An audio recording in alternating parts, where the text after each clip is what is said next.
A coaching rhythm is a mix of regular and on-the-fly interactions you have with each and every one of your team members on a one-on-one level. Now, the beauty of a coaching rhythm is that it really gives you consistent opportunities to build relationships and connections with your team members. It allows you to really focus on an individual's development, and it means you can better keep on top of and manage performance. Now, there are 6 essential tools that I use as part of the coaching rhythm that I train people leaders in. To start with, we've got quarterly career development conversations, and these are really the foundation of a good coaching rhythm. This conversation happens every 3 months, and it's a really good chance to reflect on the quarter just gone and really look ahead to the future with a real focus on that individual's career aspirations and personal development. Now, a key tip here is, as well as looking at the individual's goals and development, look to set goals for how you can be a better people leader for that person to support them in that upcoming quarter. Next up, we have weekly one-on-ones, and these are all about staying connected to your people, and they're really about helping your people prioritize their workload, and it's also a key tool to help foster that continuous two-way feedback. Now, a key tip is when you're helping with the priorities, really look to find the balance between the critical short-term fires that need to be put out and also the long-term, the strategic priorities that need to be tackled to help the business grow. Next up, we have kind of mini retrospectives, and these are used to help individuals reflect on important pieces of work that they've just completed to really help extract the lessons and learnings. Now, a key tip for mini retrospectives is try and link these to an individual's development goals, because I think that works really well.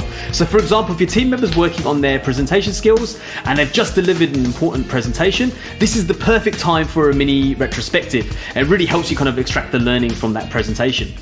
Then I look at delegation as a separate interaction, because when you're delegating a new task, a project, or a piece of work, set up a dedicated time to delegate properly. I find this is much better than trying to squeeze the delegation into a weekly one-on-one or another regular interaction that you might have, as that doesn't typically set the person up for success.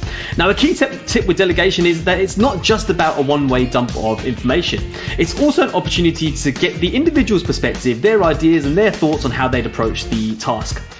And next, you'll have instances where individuals have problems or something that they raise and needs a really meaty discussion, and I put these under the bucket of advice. Now, a key tip here is help guide the individuals to a solution to help develop their thinking rather than just dish out the answers to them, which makes them really dependent on you.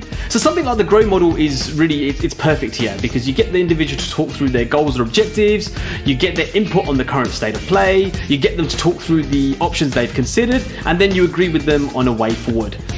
Now, the last tool is in-the-moment feedback. So use this for both constructive feedback and positive feedback, where the individual will get immediate benefit from receiving that feedback rather than waiting for something like a weekly one-on-one. Now, a key tip is in the moment doesn't mean the feedback has to be delivered in a rushed or thoughtless manner. Good in-the-moment feedback should still allow for high-quality discussion and should still really consider the person's emotional state when you're having that feedback conversation to make sure that conversation's constructive and it lands well. And over time, you're likely to find that you'll adapt these tools, you'll fit them in with your own preferences, your own rhythm, and that's totally fine. The key is the consistency and having that rhythm. This gives you consistent opportunities to focus on that relationship building, focus on developing that other person, and helps you focus on managing performance.